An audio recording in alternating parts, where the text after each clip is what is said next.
les départements en première ligne des solidarités humaines. Voilà, donc nous allons tout de suite aborder ce sujet. Comment retrouver des marges, puisqu'il n'y a plus de marge, nous disait le Président à l'instant. L'an dernier, dans l'Ain, le travail des départements, votre travail a abouti à 102 propositions, vous vous en souvenez. Cette année, le format, le Président vient de le dire, a évolué. Des experts qui vont nous apporter un œil différent, une vision différente des sujets que nous allons traiter, mais surtout un dialogue approfondi, vous l'avez souhaité, M. Sauvadet, avec le gouvernement.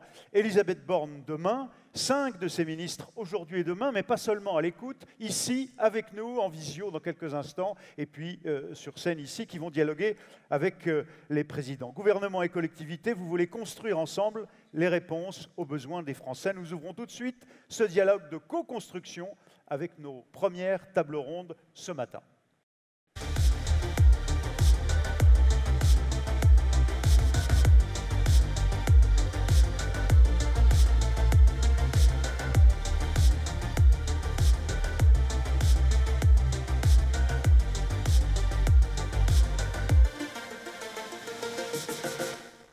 Alors le premier front, la première ligne, pour reprendre vos mots, sur lequel vous êtes tous engagés, c'est celui de la pauvreté des précarités. J'appelle les présidents des conseils départementaux à me rejoindre. Frédéric Bierry pour l'Alsace, Hélène Sandranier, la présidente du département de l'Aude. Madame Sandranier, je vous en prie, rejoignez-moi si vous voulez bien sur scène. François Durovray de l'Essonne, Claude Riboulet de l'Allier, Stéphane Troussel de Seine-Saint-Denis et Alain Leboeuf, le président de la Vendée.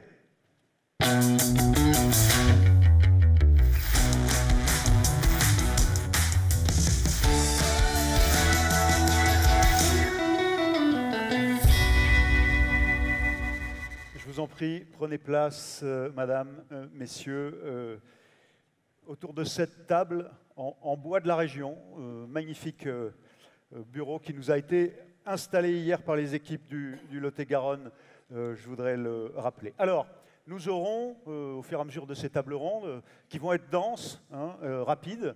Vous voyez mon message déjà, il faudra faire court, mais nous aurons les ministres qui vont intervenir et peut-être avons-nous le ministre, pas encore, il était retenu ce matin, il sera avec nous dans quelques instants en visio. Et puis des experts qui vont, je vous le disais, nous donner un œil différent. Vous pourrez très bien contester, compléter, bien entendu, les analyses de ces experts. Alors, nous avons Louis Morin. Louis Morin, bonjour, vous êtes avec nous? Je suis avec vous. Voilà, Louis Morin, vous êtes directeur de l'Observatoire des inégalités. Alors, vous allez nous présenter un état des lieux des précarités telles que vous l'observez, bien entendu, vous et vos équipes, sociologues notamment. Mais peut-être que d'abord, vous pouvez nous dire d'un mot, qu'est-ce que c'est que l'Observatoire des inégalités? Alors, c'est un organisme indépendant, c'est une association qui est située à Tours, qui a été créée il y a une vingtaine d'années.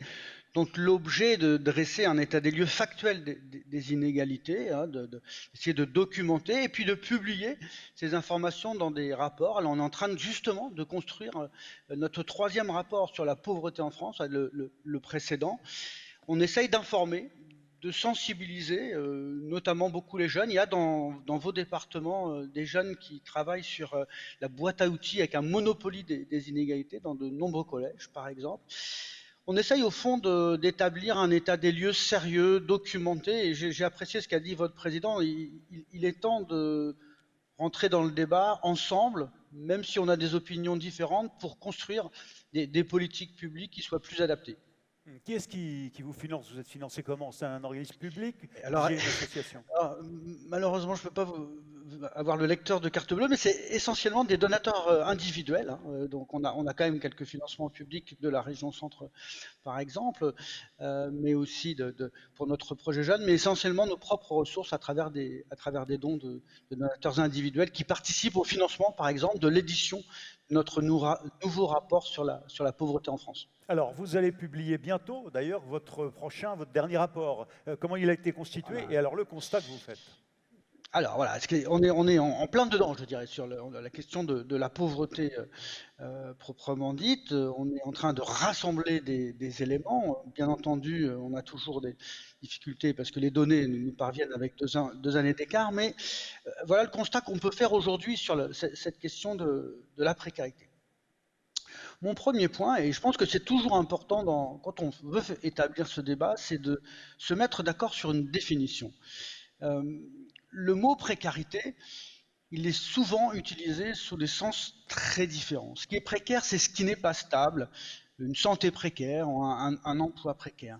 Pour autant, très généralement, le mot précarité, il est utilisé presque comme un synonyme de pauvreté. On va parler de précarité et de pauvreté, et pour le grand public, je dirais, la précarité, c'est la pauvreté, c'est le manque de quelque chose, le manque d'argent, d'accès aux normes de consommation. De manière plus peut-être précise, on pourrait dire la précarité, c'est quand même d'abord et avant tout, dans une société, même si le chômage diminue, il reste extrêmement élevé, c'est la précarité de l'emploi, c'est la précarité du statut. Et puis ensuite, quand on progresse dans le raisonnement et dans le champ lexical de ce mot, on voit apparaître la précarité énergétique, la précarité numérique, par exemple. Parce qu'en fond, le progrès de nos sociétés, c'est bien de protéger des risques, et pour certains, et les moins favorisés, des menaces. Voilà pour le cadre. Alors je ne pourrais pas développer, je n'ai pas le temps de dresser un état des lieux complet de toutes ces formes de précarité, ça serait bien Non, mais trop... peut-être que l'enjeu, c'est de nous dire quelle est la tendance, qu'est-ce qui se développe, Alors voilà, vers quoi va-t-on? ce qu'on voit dans ces différents points. On a d'abord, si on prend la pauvreté monétaire, contrairement à ce que certains disent, on n'a pas une explosion de pauvreté. Est-ce que certains disent de l'autre côté, oui, ça reste un problème, une urgence. En gros, depuis ces dernières décennies, on a plutôt des variations, une stabilité qui fait que la pauvreté quand même progresse en nombre parce qu'elle progresse avec la population. Alors je ne veux pas entrer dans le... C'est plus de 700 000 personnes au seuil que l'on utilise nous de pauvreté à 50% du niveau de vie médian. C'est quand même plus de 700 000 personnes depuis 2002, donc ce n'est pas rien. Mais je ne veux pas entrer dans un débat trop technique, mais les indicateurs qu'on a de la pauvreté aujourd'hui, quels qu'ils soient, ils peuvent être différents, qui vont parfois jusqu'à 9 millions de personnes. On utilise un indicateur qui est plutôt à 5 millions de personnes. Ne parle pas des plus précaires au sens monétaire, de ceux qui vivent vraiment dans la misère, qui ont le moins d'argent et qui sont plutôt aux alentours de 2 millions, qui ne sont pas non plus en explosion, mais qui sont confrontés à de très grosses difficultés accentuées aujourd'hui par la hausse de certains prix. Le deuxième point, c'est la précarité de l'emploi. Pour beaucoup, précarité, c'est la précarité de l'emploi. On a calculé que si on assemble les chômeurs, ceux qui ont un emploi précaire et ceux qui ne sont pas comptabilisés par l'INSEE mais qui disent vouloir travailler, l'INSEE appelle ça le halo du chômage, on a à peu près un quart de la population qui est en situation précaire. Et là, alors là, il y a effectivement depuis 2015 un retournement, donc un changement de tendance, de baisse du chômage, qui n'empêche qu'il reste un niveau très important de précarité. Si on essaye de se déplacer comme ça, je vais très très vite parce qu'il y a de nombreux points à observer, mais si on regarde la précarité énergétique, alors là je suis très embêté, parce que les dernières données datent de 2020, et que sur la tendance que vous me demandez de décrire, on a plutôt une baisse de la précarité énergétique. On va considérer en France comme précaire du point de vue de l'énergie, ceux qui appartiennent aux 30% les plus pauvres et qui dépensent plus de 8% de leur budget dans l'énergie. Alors là, évidemment, on a un peu un retard à l'allumage, c'est-à-dire que, effectivement, sur le long terme, les logements sont mieux isolés, notamment, on contrôle mieux nos dépenses d'énergie, mais en revanche, là, à l'évidence, il y a un changement récent qui va nous mettre dans des situations, Oui, une ça a crise fait majeure. déjà réagir. Voilà, Chef, évidemment. Là, on a un retard à l'allumage des données. Je dirais, attention cependant. On a toujours, si on veut parler globalement, on est toujours en phase de moyenne. Il faut bien voir que là, la mesure de l'impact va être extrêmement difficile parce qu'il va bien falloir savoir de qui on parle. Je pense en particulier aux personnes de milieu rural qui sont contraints d'utiliser leur véhicule pour aller travailler, où là, la moyenne pour eux ne veut rien dire. Je pense en particulier à tous ces personnes qui sont logées dans des logements très mal isolés. Là, il y a un travail à faire auprès des propriétaires, notamment pour les locataires, où là, les factures énergétiques vont être beaucoup plus élevées. Donc la moyenne, alors, elle va nous poser un problème. Louis Morin, je disais que j'ai vu les têtes de la présidente et des présidents de département réagir. Évidemment, cette dimension de la précarité énergétique et qui est en train complètement de bouger en ce moment, les a fait réagir. Ils sont en première ligne, ils savent de quoi il s'agit. Peut-être un mot pour les provoquer et les piquer un peu. Les politiques publiques, les leurs, celles des autres collectivités, celles de l'État. Votre analyse à vous, l'observateur des inégalités, sur ce sujet? Alors, le point très important, c'est qu'on ne juge pas, on ne fait aucune évaluation au niveau local, au niveau de département. On a ici peut-être une petite idée de ce qui se passe en Touraine, et encore, en tout cas, on ne discute En pas des Touraine, parce que politiques vous êtes basé publiques. à Tours. Oui, l'Observatoire des inégalités est situé à Tours. Mon sentiment, c'est que on a un très bon modèle social. Je ne cesse de le répéter. Il faut le répéter, il faut le répandre. Premièrement, il y a des trous dans la raquette. Je pense en particulier pour les jeunes sans diplôme. Là, il y a des efforts qui ont été faits, il faut le reconnaître, mais ce n'est pas possible qu'on laisse des jeunes dans de telles difficultés. Et troisième point, effectivement, mon sentiment, globalement, quelles que soient les majorités, il ne s'agit pas de montrer tel ou tel du doigt, mais il y a un décalage très grand entre les politiques publiques qui sont menées et les besoins sociaux sur le terrain, que connaissent bien d'ailleurs ceux qui travaillent pour les départements. De ce décalage naît une incompréhension très très forte par rapport aux politiques, il me semble, et des tensions majeures qui menacent, à mon sens, notre démocratie. Et si on ne prend pas en compte vraiment solidement ces besoins, et je pense qu'on peut se mettre d'accord, quelles que soient parfois les couleurs politiques, pour agir plus efficacement et avec une volonté politique vraiment plus forte. Je pense en particulier à la flexibilité du travail, parce que ça, c'est quelque chose qui mine les horizons de vie des personnes.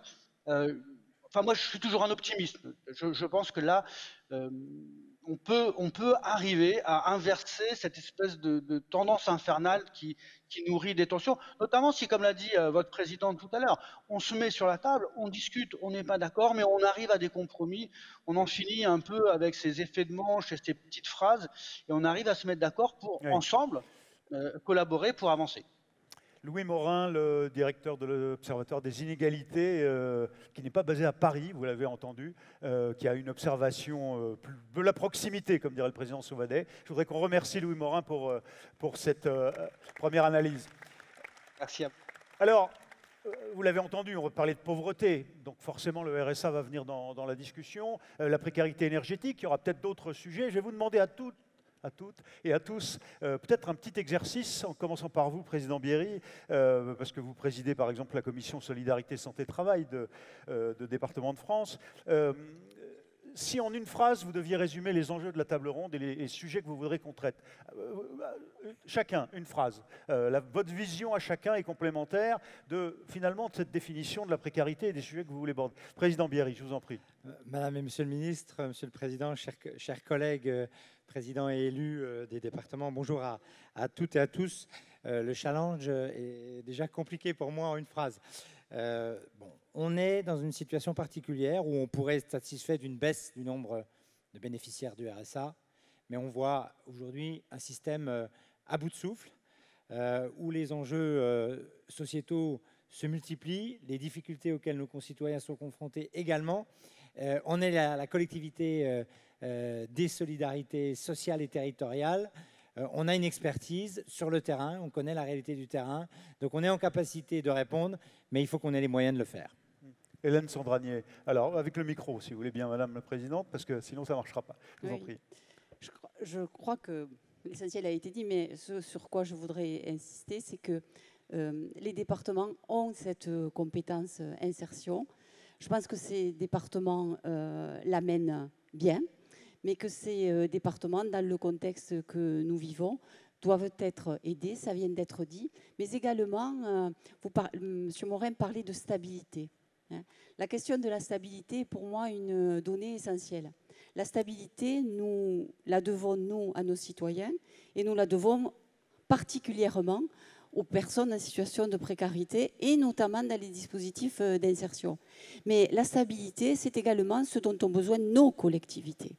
Et, stabilité fiscale, stabilité réglementaire et stabilité au niveau des dispositifs. Hein. Nous, si on prend l'exemple de l'insertion, nous avons un dispositif qui est en place qui s'appelle le SPI et que nous tentons d'améliorer quotidiennement. Et déjà, on nous parle du dispositif France Travail. On n'est pas sorti de l'un qu'il faut rentrer dans l'autre. Et tout ça nous fait perdre en efficacité. Hein, c'est mon sentiment. Et cette stabilité, je la réclame. Je vous promets qu'on dira ça à Jean-Christophe Combe dans un instant, qui sera en lien avec vous. Président du Rouvray, l'Essonne est président de la commission transport et mobilité. Les sujets, parce que vous parlez déjà de vos dispositifs, c'est normal, vous les défendez, de politique, de stratégie, mais les sujets eux-mêmes, sur qu'est-ce qui est le plus aigu aujourd'hui? Parce que vous n'êtes pas forcément d'accord avec Louis. Si vous me permettez, je vais essayer de répondre à la question que vous avez posée, ouais. Savoir quel était l'enjeu de cette table ronde et de lutter contre la précarité. Et je répondrai d'un mot, c'est de nous permettre, nous Français, de continuer à vivre ensemble et de regarder l'avenir ensemble. On a aujourd'hui des destins qui divergent, et si on ne lutte pas contre la précarité, si on ne permet pas à nos concitoyens de construire leur propre avenir, on ne sera plus capable de vivre ensemble. Stéphane Troussel, on va rester en Ile-de-France avec vous, la Seine-Saint-Denis. Je vous en prie. Vous pouvez réagir. Hein. Alors, Stéphane Troussel, président de Seine-Saint-Denis. Bonjour à toutes et à tous. Bon, écoutez, comme nous sommes en responsabilité, que nous exerçons les mêmes compétences, même si nous sommes de familles et d'horizons politiques différents, bien souvent, on a quand même des convergences et des points communs. Et donc, je voudrais du coup me décaler un peu par rapport à mon propos, par rapport à notre propos et exclusivement à notre table ronde. Bon, moi, je veux bien qu'on ait un modèle social qui soit très protecteur et qu'il l'est encore. Je ne le nie pas. Mais néanmoins, quand même, la situation des jeunes de notre pays s'est particulièrement dégradée ces dernières années. Moi, je ne peux pas me résoudre à ce que dans la 6e puissance du monde, alors que nous avons la chance d'être justement un pays qui a, contrairement à d'autres pays européens, une natalité plus dynamique, une démographie plus dynamique, et bien finalement, quand on est jeune et qu'on rentre dans la vie active, dans la vie tout court, et bien ça soit le parcours du combattant. Moi, je ne peux pas me résoudre à ce que des salariés, des gens qui travaillent, vivent de plus en plus difficilement de leur travail. Et je précise, par ailleurs, on pourrait y ajouter la situation des retraités, alors que depuis une quarantaine d'années, nous avons collectivement amélioré par des mesures sur le niveau des retraites, amélioré la situation des retraites, presque fait disparaître la situation des retraités pauvres. Eh bien, je le dis, en ce moment, à nouveau, et avec un certain nombre de mesures qui ont été déjà prises, eh bien, nous voyons réapparaître des retraités pauvres et qui vivent difficilement. Eh bien, moi, je vous le dis, notre sujet à tous ici, parce que ce qui nous rassemble est plus fort que ce qui nous sépare, c'est que moi, je ne vais pas me satisfaire de catégories populaires et de la jeunesse de nos pays, de gens qui vont mal, à ce qu'ils se réfugient dans l'abstention ou dans le vote pour l'extrême droite. Quand en 20 ans, dans notre pays, oui, mais ça fait 20 ans qu'on a une extrême droite qui est qualifiée au 2e tour de l'élection présidentielle. Eh bien, dans la République française qui met liberté, égalité, fraternité au fronton de ses écoles et qui a la passion de l'égalité, eh bien, il est temps à nouveau, qu'on repasse à l'offensive parce que je crois effectivement que c'est ça l'enjeu, ne pas laisser sur le bord de chemin des gens qui doutent et qui n'en peuvent plus de vivre mal. Travailler et rester pauvre, la jeunesse, ça aussi on le répercutera dans un instant auprès de Jean-Christophe Combe. Alain Leboeuf, la Vendée, on change totalement d'univers et de région. Vous êtes par ailleurs président du groupe Travail Énergie Renouvelable de Département de France. Votre vision à vous des enjeux de la table ronde? Oui, moi j'insisterai justement sur ce dernier sujet, sur le sujet de l'énergie. La précarité, alors j'ai bien entendu notre observateur des inégalités qui part de chiffres un peu anciens. Mais nous sommes à la veille d'une catastrophe pour nos ménages. Pour l'instant, ils vont subir une augmentation que de 4%. C'est encore absorbable, 15% l'année prochaine, et on n'est qu'au début d'un phénomène. Donc, il va y avoir un vrai sujet. D'autre part, La précarité, c'est aussi sur le logement collectif.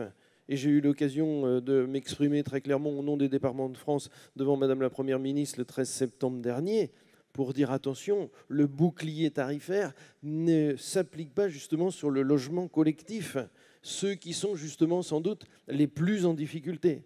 Et puis il y a, ça a été dit par contre tout à l'heure, sur nos départements ruraux, la problématique des frais de déplacement pour nos concitoyens. Et là aussi, nous avons une vraie et grosse difficulté. Il y en a demain qui vont perdre leur emploi parce qu'ils n'auront plus la possibilité de se déplacer. Sur ce sujet, on y reviendra, mais il y a les départements eux-mêmes avec leurs dépenses d'énergie, et puis les entreprises. Même si vous n'êtes pas directement sur la mission économie, on l'a bien vu avec la présidente Borderie, vous êtes très actif en matière économique, et les entreprises vont prendre ce même mur des factures énergétiques, évidemment, mais on y reviendra. Je finis justement, j'ai envie de dire, cette précarité, on en parle au niveau des ménages, mais vous avez tout à fait raison, ça va être la précarité demain de nos entreprises elles-mêmes. Nos entreprises vont être en grand danger. Et qui dit entreprise en grand danger, eh bien, dit des personnels qui demain seront au chômage, etc. Et on retrouve cette fameuse boucle infernale. Claude Riboulet, président Riboulet, alors on a parlé des jeunes, Stéphane Troussel voulait insister sur ce point en particulier. Ce ne sont pas forcément ceux qui sont les plus à l'aise toujours, notamment, vous voyez où je veux en venir, je pense à un sujet qui n'a pas été traité, mais c'est la précarité face aux nouveaux outils que nous utilisons, ce qu'on appelle l'électronisme. Alors c'est vrai que la problématique de l'électronisme, de la fracture numérique, c'est que pour le coup, elle est territoriale, sociale et générationnelle. Et on ne peut pas dire qu'il n'y aurait que certains territoires qui connaîtraient cette fracture ou que certaines tranches d'âge qui seraient confrontées à un problème d'appropriation et de maîtrise des outils, ou encore qu'il s'agirait d'une fracture de riches ou de pauvres. Le problème, c'est qu'on la retrouve partout, cette fracture de l'électronisme au sens large. Et qu'elle pose de fait un sujet de fond qui est celui de l'accès au droit. Et y a-t-il du coup une même égalité de droits selon qu'on va avoir ou pas cette maîtrise ou qu'on se trouvera ou pas exclu dès lors qu'on rentre dans l'électronisme. On distinguera bien deux choses, hein. La partie numérique accessible, les équipements, la maîtrise technique, et ce qui paraît pour moi le plus important, la dimension de compétences et de savoir numérique. Pourquoi ? On est en train de progresser sur les réseaux qui étaient insuffisants, sur les dotations. À peu près tous les départements, on le verra encore cet après-midi dans le prix d'innovation, ont trouvé des moyens et des idées astucieuses, pertinentes, ingénieuses pour recycler avec des partenaires des matériels pour permettre à ceux qui n'auraient pas l'argent pour en acheter d'être dotés. Ça, c'est la partie matérielle. Je pense qu'on est plutôt pas mal. Après, ce n'est pas parce que vous me donnez des palmes, un tuba et un bonnet de bain et que vous me jetez dans l'eau que pour autant je sais nager. Ce n'est pas l'équipement qui suffit à avoir la maîtrise et le savoir. Et ça, c'est un enjeu qui est beaucoup plus important pour nous. Et je crois qu'aujourd'hui, et à commencer par nous les départements, on a deux exigences. La première, c'est peut-être d'avoir un vrai état des lieux. Les chiffres nationaux, on nous dit 13 millions de Françaises et de Français qui sont dans cette rupture numérique ou cet électronisme, à peu près 17% de la population. Ça, c'est des grandes masses. Je pense qu'on pourrait, nous, commencer par faire un diagnostic individualisé à l'échelle de chaque département. On a tous nos concitoyens qu'on accompagne, les bénéficiaires du RSA, les personnes en situation de handicap, les personnes qui rentrent dans la dépendance. Et peut-être tout simplement commencer par voir comment on propose à chacune et chacun de ces concitoyens de faire un diagnostic pour mesurer leur niveau, et je vais juste au bout de la deuxième idée, mais déjà l'état des lieux, mesurer leur niveau d'électronisme ou pas. Et deuxième chose, qui est de mon point de vue l'exigence peut-être encore plus importante, que nous-mêmes n'aggravions pas la situation. Que dans la façon dont on va dématérialiser, nous, dans les départements, nos procédures, nos dossiers, y compris quand c'est parfaitement empreint d'idées très généreuses, comme le « dites-le nous une fois », pour éviter aux gens de recommencer à donner les mêmes informations qu'ils ont déjà données il y a 2 ans, il y a 3 ans, pour actualiser un dossier de MDPH. Mais ça devient un mur, parfois. Et bien, donc, parfois, on a une responsabilité, nous-mêmes, d'avoir aggravé la rupture, la fracture et l'éloignement, parce qu'on a voulu bien faire, c'est certainement pas volontairement, mais que du coup, nos outils ne sont pas allés au rythme de l'appropriation par les personnes qui vont chercher un droit. Alors, vous avez bien commencé à voir le cadre. Évidemment, on va par les pauvretés, impact de l'augmentation des prix de l'énergie bien sûr, et cette dimension aussi de la distance entre ceux qui agissent, ceux qui décident, et ceux qui n'arrivent pas forcément à s'y intégrer, à communiquer notamment à travers cette question finalement de droits qui ne sont pas respectés parce que l'électronisme, l'incapacité à utiliser nos outils aujourd'hui. Eh bien, écoutez, le ministre n'est pas encore, et on lui fera un résumé, hein, j'essaierai, tout à fait en ligne. La vérité, c'est qu'il était convoqué ce matin, enfin, sollicité ce matin pour une réunion à l'Élysée, et qu'il nous a promis de nous rejoindre en visio dans quelques instants. Peut-être qu'on va commencer par le RSA, si vous voulez bien. Peut-être état des lieux de ce que vous engagez depuis déjà longtemps, tous vos collègues le savent, le font aussi, mais les problèmes que vous avez identifiés, là, en ce moment, et finalement les objectifs que vous vous donnez. Peut-être, Madame Sandranier, donc, peut-être nous dire chez vous, aujourd'hui, l'état des lieux et la tendance que vous constatez sur le RSA. Pas des millions de chiffres, mais tout de même, il y a des chiffres très parlants sur votre département, l'Aude. Oui, bon, l'Aude est un territoire rural, je ne l'apprends à personne. Nous avons une économie de services avec deux porte-lances qui sont le tourisme et l'agriculture, et nous n'avons pas d'économie, d'industrie effectivement forte. Comme ça. Ça va mieux comme ça. Ça va mieux comme ça. Je suis obligée de recommencer là. Non, on vous a entendu, mais ce sera mieux, voilà. Très bien, très bien. Bon, bref, vous l'avez compris, la situation n'est pas simple. Et donc, c'est vrai que dans l'Aude, nous avons des chiffres de RSA importants. Hein.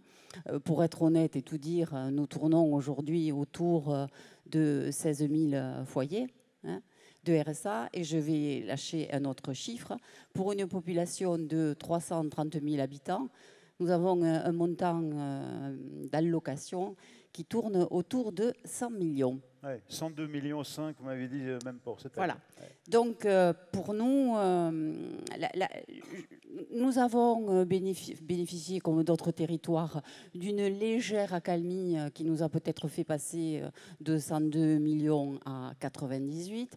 Mais ce que nous sentons, comme tous les autres territoires poindre, c'est effectivement une remontée hein, de ces allocataires, puisque nous partons, nous l'avons dit, sous différents aspects, vers des situations extrêmement critiques. Pardon, je fais la provocation. Le président a dit non, il n'y a plus de marge, non, ça ne va pas mieux. Les départements ne se portent pas bien. Mais vous nous dites vous-même, ça a commencé à décroître. Donc, oui. Quand on passe de 102 à 98 millions, la décroissance, elle prend du temps quand même. Il faut être honnête quand même. Hein. Bon, voilà.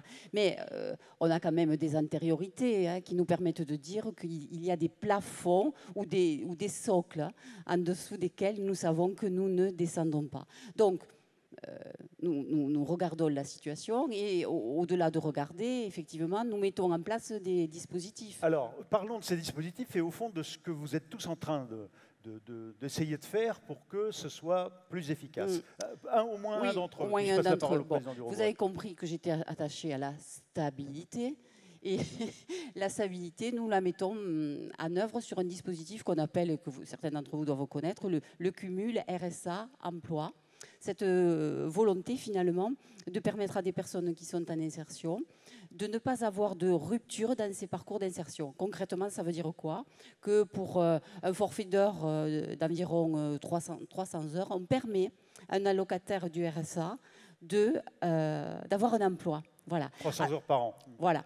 300 heures par an. En fait, on est confronté à des employeurs qui nous disent, parce que le paradoxe est là aujourd'hui, nous n'avons pas de main-d'œuvre sur des secteurs comme chez nous, l'agriculture, la restauration. Et de l'autre côté, nous avons, je viens de le dire, des allocataires assez nombreux. Donc, on a mis en place ce dispositif qui marche bien, puisqu'il rapproche l'emploi et les demandeurs. Et puis il permet effectivement d'envisager un retour vers l'emploi dans des conditions qui ne sont pas pour les bénéficiaires déstabilisantes. Voilà. Alors, on envisage, on l'a fait il y a 2 ans, on en est à 200 personnes à peu près, c'est peu, mais ça commence. Et on élargit on élargit les champs professionnels. On reviendra sur le constat que vous faites de l'efficacité ou non de ce type de dispositif et de là où il faut faire mieux. Président Durovray, comment vous abordez-vous? Vous avez des dispositifs, on va y revenir, Président Bierry aussi, et on va voir qu'ils ont des limites, ou plutôt que toute cette réalité a des limites. Comment vous l'envisagez? Si vous permettez, avant de rentrer directement sur le dispositif RSA, on parlait tout à l'heure d'un sujet d'actualité très important, la précarité énergétique, et je pense que la question qu'on doit se poser lorsqu'on traite des questions de précarité, c'est de savoir comment on permet à nos concitoyens de vivre de façon autonome et de façon digne. Il y a plusieurs façons sur la précarité énergétique. Est-ce qu'on augmente le montant du FSL pour faire face aux factures, ou est-ce qu'on permet à nos concitoyens de baisser leurs factures d'énergie? Dans le département de l'Essonne, on a décidé de faire les deux, et notamment d'aider les foyers modestes à rénover leur habitat avec des restes à charge qui sont très faibles. Ils ont moins de 10% pour les foyers les plus modestes, ce qui nous permet à la fois de baisser la facture énergétique et de faire un geste pour l'environnement. De la même façon, sur les politiques d'emploi de RSA, puisque c'était la question que vous me posiez, il faut d'abord prendre le sujet en amont. La question du RSA, évidemment, c'est les plus de 25 ans, mais lorsque les personnes arrivent au RSA à 25 ans, c'est qu'il y a eu un problème généralement en amont sur la question de l'éducation. On a une responsabilité, les départements, évidemment, au travers des collèges, de l'orientation. Il faut qu'on s'investisse davantage sur l'orientation et qu'on permette à des jeunes qui, parfois, vont trop longtemps sur des filières longues ou des filières générales et qui ne trouvent pas leur vocation. Il faut qu'on travaille davantage avec l'éducation nationale sur l'orientation, le stage en troisième et massifier l'offre que nous pouvons faire. On a aussi une responsabilité, je suis désolé de revenir très en amont, mais sur les PMI. Les PMI, aujourd'hui, on diagnostique des gamins qui vont avoir des difficultés à l'école parce qu'ils ne savent pas lire ou ils ne savent pas écrire ou ils ne savent pas tout simplement s'exprimer. On doit réussir avec l'État à faire évoluer nos PMI et notamment sur la question de la maîtrise langagière, qui me semble être quelque chose d'essentiel. Oui, j'aurais voulu qu'on revienne, pardon. Oui, sur le RSA. J'ai bien compris. Non, à l'esprit dans lequel... Parce que vous m'avez dit en préparant, il ne faut pas que les gens soient condamnés à la précarité. Oui. Qu'est-ce que ça voulait dire dans votre esprit? Que les gens ne soient pas condamnés à la précarité, c'est tout simplement qu'on leur donne les moyens d'être autonomes. Et d'être autonome, je voudrais quand même juste terminer sur l'affaire des gamins, sur la maîtrise langagière. Excusez-moi, c'est un gamin qui ne maîtrise pas le langage lorsqu'il arrive à l'école à 3 ans, c'est un gamin qui sera en échec et qui sera au RSA dans 20 ans. Donc il faut qu'on soit capable, au-delà de nos professionnels, de mettre des orthophonistes, de mettre des psychomotes qui soient capables de prendre en charge ces enfants. Après, évidemment, on a une grande responsabilité sur le RSA. Et le RSA, c'est évidemment la question du traitement social, de l'accompagnement, au travers du logement, au travers de la garde d'enfants, au travers de tous ces sujets. Mais c'est ensuite essayer avec chaque travailleur social d'identifier chaque profil et d'avoir le meilleur dispositif. Il y en a qui, évidemment, doivent rentrer dans un parcours long de remise à niveau, avec des formations, avec tout un tas de dispositifs qui sont engagés et très bien engagés par nos collectivités. Il y a, et c'est là où je pense qu'on n'a pas tout essayé, il y a des dispositifs qu'on expérimente. Alors j'ai pris exemple sur les Alpes-Maritimes, sur le Nord, parce qu'on échange beaucoup entre nous pour savoir de quelle manière on peut agir. Dans mon département, on a mis en place Coach Emploi, qui permet à ceux qui arrivent au RSA, qui sont très proches de l'emploi, de bénéficier d'un parcours vitaminé pendant 3 mois où ils ont des professionnels.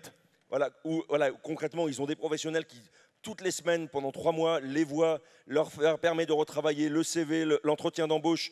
Et ça marche, puisqu'on a, au bout de 3 mois, 70% des personnes qui sortent du dispositif. Et ça mérite d'être généralisé. Et puis on aura peut-être l'occasion d'en parler tout à l'heure, l'expérimentation RSA, qui pour moi est une occasion supplémentaire, une opportunité supplémentaire, et pour les bénéficiaires du RSA et pour les départements, de remettre des personnes à l'emploi. Oui, et où vous dites aussi, il faut garantir qu'on gagne plus au travail qu'en allocation.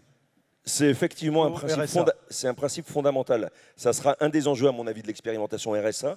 C'est pour ça que je prône l'idée que les 15 ou 20 heures demandées soient évidemment payées pour qu'il y ait un différentiel et qu'il n'y ait pas tout simplement l'idée de rester au RSA, mais c'est le cas aussi d'un autre dispositif qu'on a créé dans le département de l'Essonne, qui est le Pacte Sortie RSA, où on garantit pendant 6 mois à une personne qui reprend une activité professionnelle de gagner automatiquement plus que si elle restait au RSA. Bon, ben on va voir, parce que tout le monde ne sera pas d'accord avec ma formule, peut-être le président Troussel, mais il peut y avoir peut-être un effet pervers aussi de ce dispositif, de ce système social très efficace qu'on soutenait. Président Bierry, comment vous voyez les choses? Vous avez mis en place des dispositifs identiques avec des résultats très contrastés.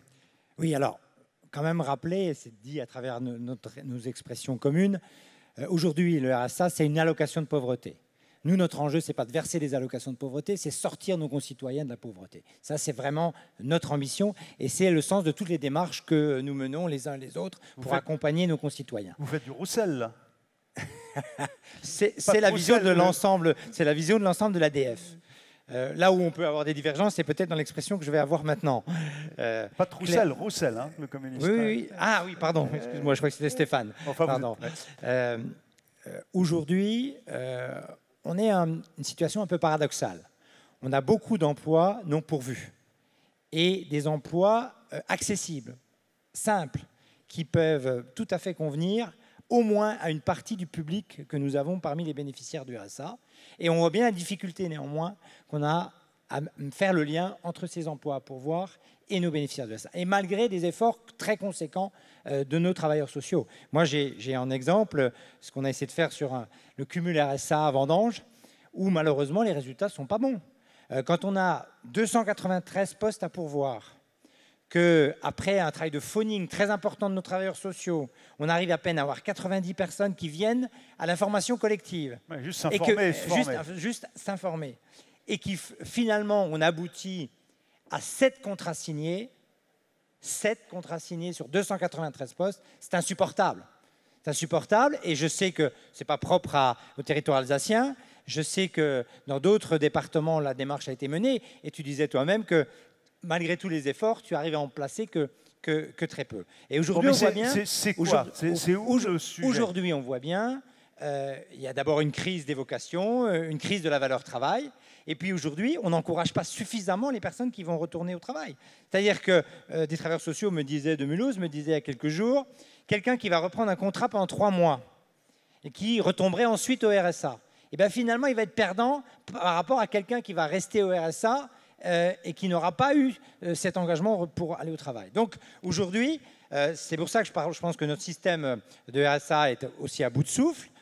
On voit bien qu'on n'arrive pas à remettre autant à l'emploi alors qu'on aurait des possibilités. Il y a des périodes où il n'y a pas d'emploi et on risque d'aller vers la récession dans les mois à venir. Et là, forcément, il y aura moins de propositions. Mais aujourd'hui, on a cette réalité et malgré cela, nous n'y arrivons pas. C'est pour ça qu'il faut véritablement avoir une réforme du RSA et qu'on revalorise le travail. Je pense qu'aujourd'hui, je termine juste, il y a des handicaps ou des obstacles qu'il faut réussir à relever. Par exemple la mobilité, parce que ça, c'est un vrai obstacle à l'emploi. Les gardes d'enfants, on a de plus en plus de familles monoparentales. Et si on n'a pas des solutions de garde d'enfants sur des horaires atypiques aussi, enfin des horaires du soir, des horaires du matin tôt, on n'arrivera pas à remettre une partie de nos concitoyens à l'emploi. Et puis, dans certains territoires, le français langue étrangère, je pense qu'il n'est pas suffisamment développé. Il y a des gens qui sont là depuis 20 ou 30 ans qui ne parlent toujours pas le français. C'est parce qu'on n'a pas suffisamment accompagné l'apprentissage des langues, la langue française. Deux questions.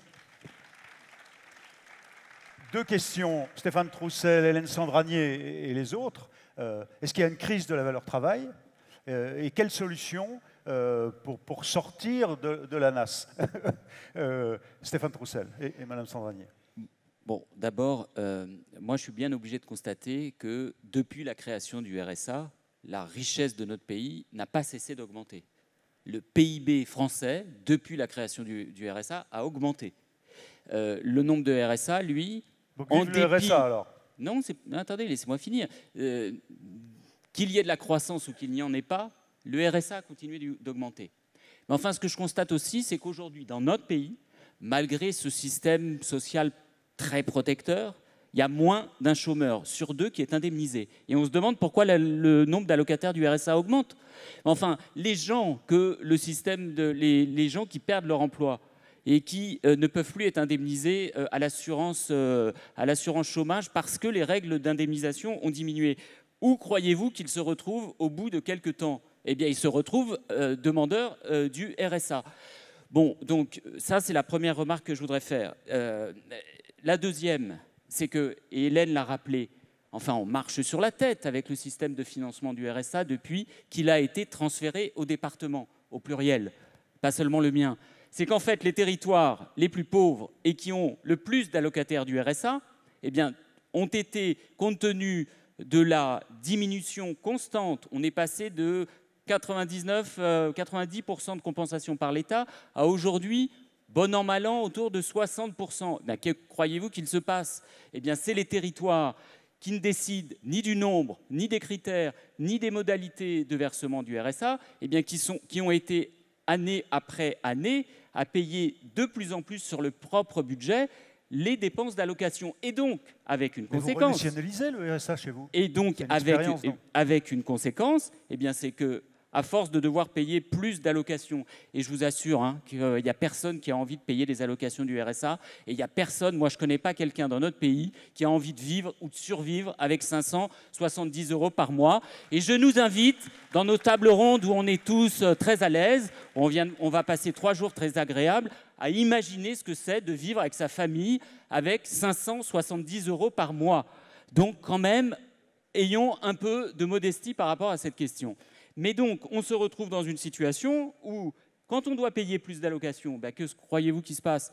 Quand il faut faire du français langue étrangère, quand il faut faire des dispositifs d'insertion, quand il faut mettre en place des stages passerelles dans le milieu professionnel, eh bien, on a moins d'argent pour le faire. Et comme les inégalités, elles se cumulent, eh bien, ce sont de fait les territoires les plus pauvres, je ne vais en citer aucun, eh bien, qui sont obligés de rogner sur leur budget pour les autres politiques publiques. Et on aggrave la situation. Donc oui, voilà pourquoi je suis un défenseur acharné d'un financement national des allocations de solidarité nationale. Alors, il y a donc cette expérience en ce moment chez vous de renationalisation du RSA. Juste un mot, tout de même. On n'a pas renationalisé le RSA. Non, on le formulera autrement. Alors, juste une objection, je ne cherche pas à vous amener sur le terrain de M. Bierry, mais vos travailleurs sociaux en Seine-Saint-Denis font un travail aussi considérable et vous mettez des moyens énormes justement pour essayer, comme les autres, de ramener à l'emploi, d'aider, d'encadrer, de coacher, etc. En dehors du sujet que vous avez pointé, on a moins de moyens, donc on l'a bien entendu. Quels sont aussi les points où là, il y a des difficultés sur lesquelles, collectivement, on pourrait avancer? Mais je veux revenir sur cette affaire de la centralisation du financement du RSA. Moi, j'ai dit au gouvernement, on recentralise le financement du RSA. Alors, bien évidemment, ça fait longtemps que je ne crois plus au Père Noël. Et donc, quand j'ai recentralisé le financement du RSA, le gouvernement ne m'a pas rendu les 220 millions d'euros que le département était obligé d'aller mettre tout seul pour payer l'allocation. Mais enfin, quand même, il m'a quand même laissé un delta suffisamment conséquent, pas pour qu'on paye plus d'allocataires du RSA, mais justement qu'on multiplie tous les dispositifs d'insertion, de formation, d'accompagnement professionnel, de mise en situation, de retour à l'emploi. Et en 2 ans, je vais doubler, je vais passer de 25 à 50 millions d'euros mes politiques d'insertion. Ben ça, c'est efficace. C'est ça la bonne méthode, justement. C'est de faire en sorte qu'on ait... Oui, face à des gens qui ont été privés d'emploi depuis longtemps, face à des gens, et Frédéric le disait, notamment des femmes isolées avec enfants qui ont des problèmes de garde d'enfants, de mobilité, eh bien, il faut accompagner si on veut qu'un certain nombre d'emplois se créent, puissent bénéficier à ceux qui en sont le plus éloignés. Mais pour ça, eh bien, il faut mettre un certain nombre de moyens sur la table, y compris que l'assurance chômage, elle, ne met pas. Et vous allez voir avec l'actuelle réforme qui est en cours, vous n'imaginez pas que le nombre d'allocataires du RSA va diminuer. Parce que s'il y a moins de chômeurs indemnisés dans les mois et les années qui viennent avec la réforme qui va être adoptée, eh bien, nous aurons plus d'allocataires du RSA dans nos départements. Hélène Sandranier, valeur travail, et qu'est-ce qu'on peut améliorer? Avec le micro, sinon on ne vous entend pas. Et vraiment comme ça, le micro. Je ne veux pas de ce micro. Je ne veux pas, je ne sais pas pourquoi.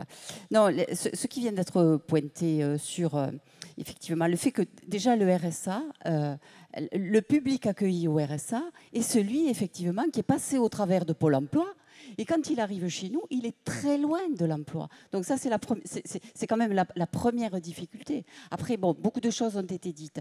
Le RSA coûte cher. Le RSA coûte cher aux départements les plus pauvres. Nous en faisons partie.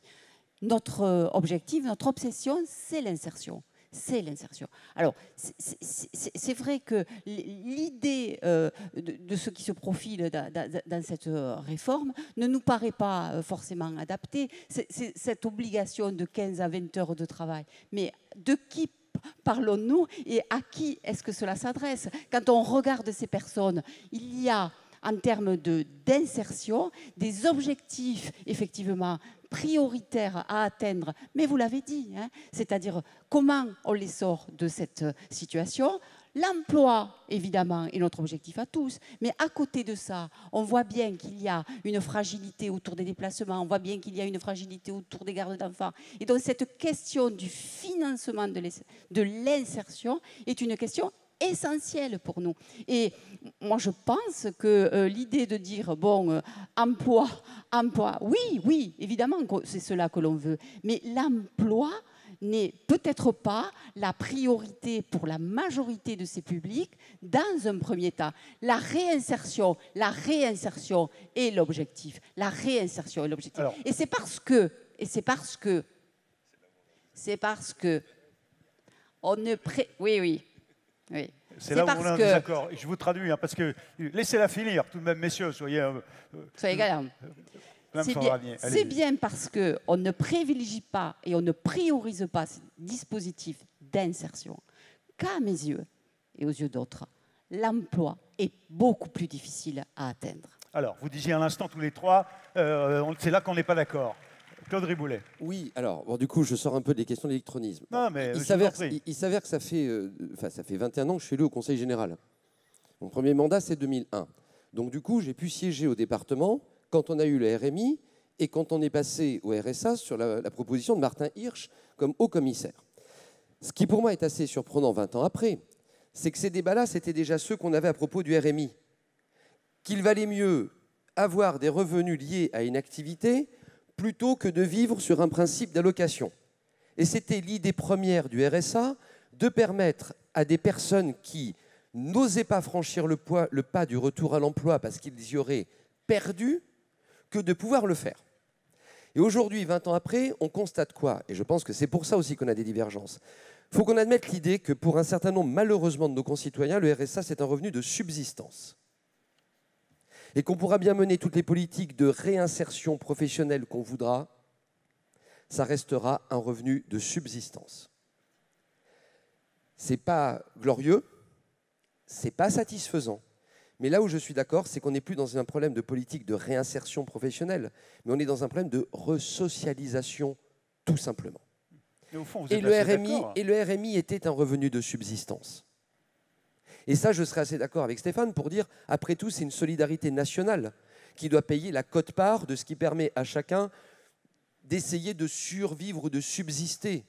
Et le souci, et Stéphane, il faut dire la vérité, ce n'est pas effectivement les 680 € par mois.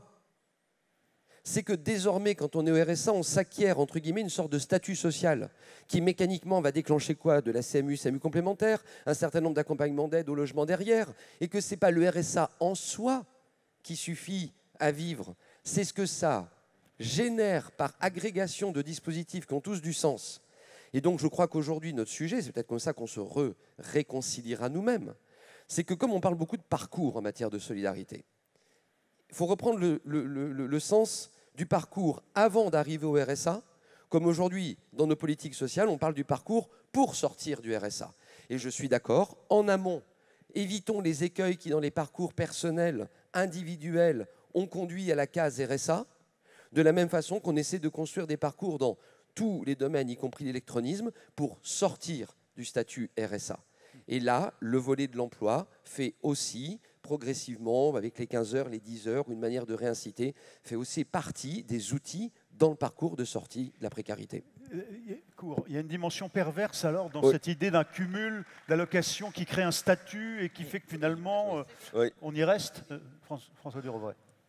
Oui, enfin, c'est évidemment un effet pervers, mais je voudrais quand même rappeler une vérité. Quand on regarde au-delà de la France, nous avons en France un taux d'emploi qui est 10 points inférieur à celui de tous les autres pays européens. C'est lié à quoi? C'est lié au fait qu'on rentre plus tard dans la vie active, qu'on en sort plus tôt, mais c'est aussi lié pour un tiers au fait que nous avons des parcours professionnels accidentés. Ça pose la question de la formation et ça pose la question des personnes qui sont éloignées de l'emploi, c'est-à-dire des bénéficiaires du RSA, et des personnes qui sont de plus en plus éloignées de l'emploi, ce qui justifie tout ce qui a été dit par nos collègues sur les dispositifs de réinsertion. Et évidemment, on ne retourne pas au travail si on n'a pas traité les questions sociales, les questions de mobilité, de logement, de garde d'enfants. Et ça nécessite un travail de plus en plus lourd de la part de nos travailleurs sociaux. Mais il faut, et on a, je crois, une opportunité, une toute petite fenêtre avant la récession. On a la chance aujourd'hui d'avoir un taux de chômage qui a diminué, des emplois qui ne sont pas pourvus dans quantité de métiers, ça a été dit par Frédéric Bierry, des métiers de la main et du cœur qui correspondent aux capacités des bénéficiaires du RSA à reprendre une activité. Et donc là, il faut qu'on se mobilise, qu'on le fasse avec les professionnels, enfin les entreprises, et que, à mon sens, l'expérimentation RSA permet de remettre un pied à l'étrier, de redonner confiance à la fois à ceux qui sont éloignés de l'emploi, en disant c'est pas un temps plein, c'est 15-20 heures, et de redonner confiance aux entreprises qui parfois ont du mal à reprendre nos bénéficiaires. Il faut tenter cette expérimentation parce que je pense qu'on n'a pas tout essayé sur le sujet. Alors Frédéric Bierry. Oui, quand on parle de bénéficiaires du RSA, on le sait bien nous tous, on est face à des catégories très hétérogènes.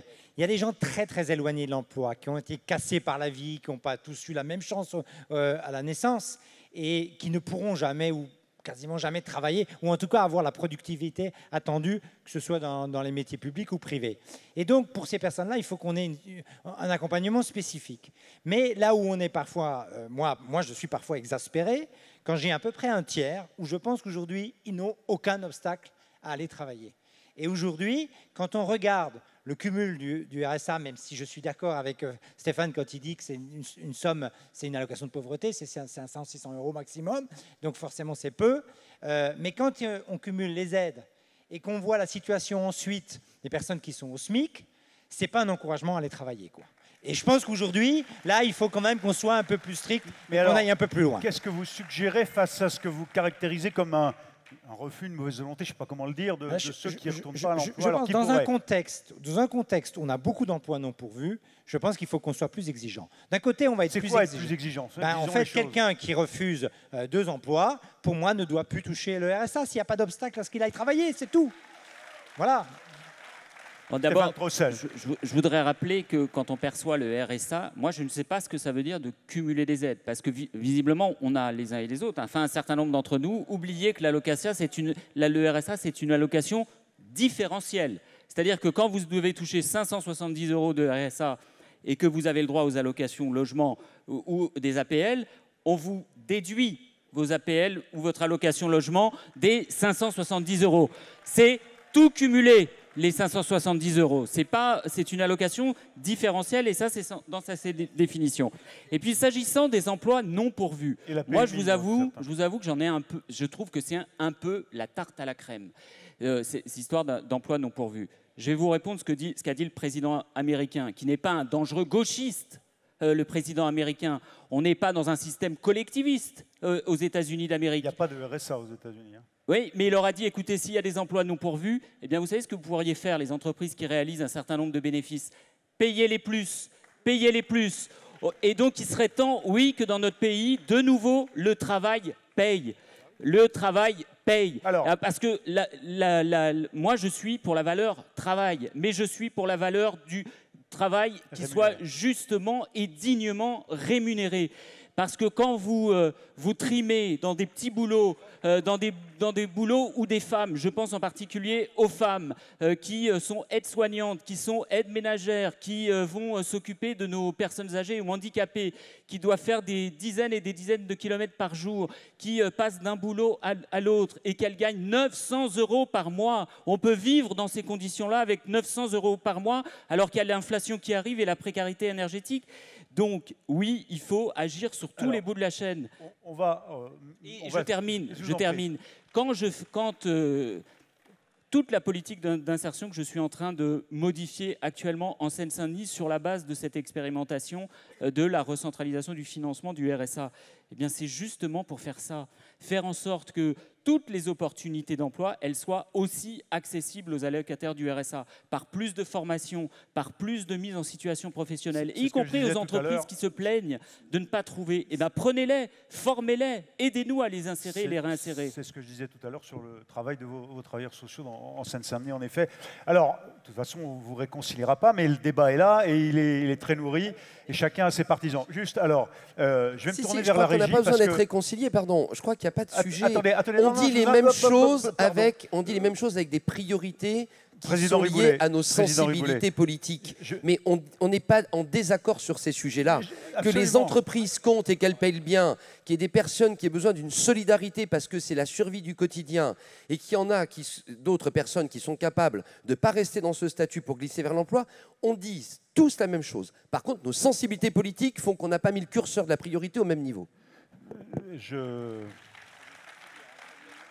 J'en prends acte et je suis tout à fait d'accord avec vous. Je ne fais pas de façon artificielle la volonté de vous opposer. Hein. La salle a vu de quoi il retourne et où sont les arguments. Et c'est formidable parce que vous parlez en effet les uns et les autres. Juste, pardon, à ce stade, je vous ai coupé, Président Riboulet, parce que je voudrais me tourner vers la régie parce qu'on avait une promesse qui était celle de l'intervention de Jean-Christophe Combe. On me dit qu'il est bloqué dans des embouteillages. Je suis navré, ce n'est pas une caricature. Oui, mais donc il n'arrive pas à rejoindre le lieu où on avait la liaison. Il y a quand même des exigences techniques. Est-ce qu'on a des nouvelles de la présence de Jean-Christophe Combe? Je voudrais que la régie me réponde. On me dit qu'il est toujours bloqué pour le moment. Il nous rejoint ce soir, donc on pourra encore rediscuter avec lui. Non, mais vous savez, pardon, il ne faut pas être... Madame Dariussec est avec nous. Je voudrais saluer la présence de la ministre qui nous rejoindra dans quelques instants, la ministre déléguée, et qui poursuivra le débat, bien entendu, dans un instant sur, par exemple, l'autonomie, le grand âge, l'exclusion, bien sûr, le handicap, la présence des ministres, et puis tout ça lui sera rapporté, bien entendu. Président Leboeuf, peut-être à nouveau sur la précarité énergétique, alors, sur cette difficulté dont la violence, vous l'avez très bien décrite, nous arrive en ce moment, sur les dispositifs à mettre en œuvre et à améliorer, peut-être pour pouvoir identifier ceux qui en ont vraiment besoin et qu'on peut aider quand même, alors qu'ils ont besoin d'essence pour aller travailler, par exemple. Oui, tout à fait. Alors, premièrement, j'insiste vraiment quand même sur ce que j'ai dénoncé auprès de Madame la Première ministre qui pensait avoir signé le décret du 7 avril dernier et, encore une fois, qui ne protège pas auprès de nos offices HLM les logements collectifs où là, on n'est pas sur le bouclier tarifaire comme dans les logements individuels. Donc là, il y a vraiment un sujet d'urgence et on appelle le gouvernement à bien prendre en compte. Je sais que le ministre du Logement est en train d'y travailler, mais ce serait bien qu'on puisse avoir des annonces au cours de ce congrès parce que nous sommes tous confrontés à ce sujet dans tous nos départements et c'est le FSL qui va exploser au sein de nos budgets et je pense que ce n'est pas tout à fait le moment. Donc ça, c'est la première chose. Après, effectivement, il y a le problème du déplacement, on l'a dit. Et là, encore une fois, c'est bien sûr nos départements plus ruraux qui vont encore subir, puisqu'on a plus de difficultés à organiser les déplacements collectifs, même si on incite bien évidemment au covoiturage et à un certain nombre de solutions qui permettent de diviser la facture de l'énergie des déplacements en tous les cas. Non, simplement ce que j'ai envie de dire, je vais oser quelques pistes au moment où nous sommes en train de parler des énergies renouvelables. Eh bien, il faudrait que nous puissions lever un certain nombre de contraintes. Je m'explique. Un département qui voudrait investir sur du photovoltaïque sur ses collèges. Comment on pourrait imaginer, c'est simple aujourd'hui techniquement avec les réseaux électriques intelligents, de pouvoir faire profiter par exemple nos logements sociaux de proximité en juillet, août, lorsqu'il n'y a pas d'autoconsommation sur le collège lui-même, les investissements qu'un département pourrait faire, on peut les retrouver de la même manière sur un atelier communal que nous pourrions faire ici ou là, je pense à nos maires en particulier, le week-end, le samedi et le dimanche, lorsqu'il n'y a pas d'autoconsommation, comment on pourrait faire aussi? Techniquement, c'est possible. Il faut simplement avoir quelques leviers financiers, mais surtout juridiques et économiques. Il faut libérer. Il y a des contraintes réglementaires que vous pourriez réglementaires qui sont faciles à lever. Encore une fois, il suffit qu'on se mette autour de la table et nous aurions des solutions pour pouvoir venir aider ceux qui sont les plus précaires. Dans ceux qu'on n'a pas cités aussi ces derniers temps, ce sont nos retraités. Nos retraités, avec cette augmentation de la facture énergétique, on va avoir de grosses difficultés. Je pense en particulier à ceux qui vivent dans nos campagnes, qui sont les plus retirés, qui sont arrivés à la retraite avec des retraites très faibles et qui vont plus pouvoir supporter ce qu'il disait tout à l'heure, les 8% de budget consacré à l'énergie. On va voir que c'est un pourcentage qui va exploser. Madame Sandragnier, vous avez un coach écologie. Oui. Oui. Racontez-nous, précisez-nous ce dispositif. Oui, c'est pas, je suppose, non, mais d'une originalité folle, mais effectivement, nous avons mis en place ce qu'on appelle un coach écologie qui est à destination des propriétaires qui ont des faibles ressources avec des conditions liées à l'ancienneté du logement. Et en fait, comme son nom l'indique, il s'agit effectivement de se rendre dans ces logements-là et d'accompagner le propriétaire sur des conseils de rénovation, d'énergie. Voilà. Et ça marche bien. François Lebret, vous vouliez dire un mot? Y compris, je dirais, des éco-gestes aussi. Et je crois que c'est tout un travail d'éducation et d'accompagnement qu'on peut faire effectivement auprès de nos publics les plus en difficulté. Oui, je voulais dire un mot, puisque je vois que la table ronde s'achève, pour dire que pour lutter efficacement contre la pauvreté, il faut également que chaque institution joue son rôle. Claude Riboulet a dit tout à l'heure, très justement, qu'il ne fallait pas que nos institutions compliquent la vie de nos concitoyens avec des règles trop difficiles. On assiste quand même, tous les présidents de département aujourd'hui, à la disparition territoriale des services de l'État. Vous n'avez pas un travailleur social qui ne vous dit pas au quotidien on est débordé parce qu'il n'y a plus de permanence de la CAF, parce que la sécurité sociale a fermé, parce qu'on a les personnes étrangères en situation régulière qui n'arrivent pas à avoir le renouvellement de leurs papiers et qui se trouvent en situation irrégulière et qui donc vont dans les MDS. Donc aujourd'hui, on a une augmentation de la précarité tout simplement parce que certaines institutions ne font plus leur job et que nous sommes les derniers à être présents sur le terrain. Conclusion de cette table ronde, Frédéric Bierry, le président de la commission Solidarité Santé Travail, veut passer un message au gouvernement. Madame Darrieussecq, qui est là, entend. Pardon, ce sera la conclusion. Alors, merci beaucoup. Ce moment a été important de pouvoir passer les messages. Ce que tu viens de dire est essentiel. Le niveau de service public est souvent garanti par les départements. Mais il y a quelques points que je voudrais quand même souligner à l'intention du gouvernement. On comprend la démarche de révision de l'indemnisation du chômage. Mais attention, si derrière, on gonfle le nombre de bénéficiaires de RSA, ce n'est pas acceptable, ou alors il faut une compensation, ou alors les personnes qui sont indemnisées au chômage, qui ne sont plus indemnisées au chômage, tombent à l'ASS, et c'est une responsabilité à ce moment-là de l'État. Première remarque. Deuxième remarque, l'idée qui nous semblait plutôt bonne, en tout cas, de lier emploi et RSA, les 7 heures. Attention à ne pas faire des usines à gaz, parce que s'il faut qu'on embauche des milliers de collaborateurs pour assurer l'accompagnement, l'objectif qui était beau initialement ne sera pas réaliste. Et troisième point d'attention, l'automaticité des droits qui est évoquée. On le sait concrètement, si c'est une mesure louable socialement, elle risque d'augmenter de 20 à 30% le nombre de bénéficiaires du RSA. Quid de la compensation du coût que ça va générer supplémentaire, générer pour les collectivités. Et là, il faut qu'on ait un 100% d'engagement de l'État, sans quoi on ne pourra pas assumer cette responsabilité supplémentaire. Voilà, pardon, merci. Alors, on est arrivé au bout de cette table ronde. Je voudrais, mesdames et messieurs, qu'on remercie Madame Sandragnier et les présidents des conseils départementaux qui sont intervenus, vos collègues, pour ce premier débat, cette première table ronde. S'il vous plaît. Et je vous demandais de rejoindre la salle.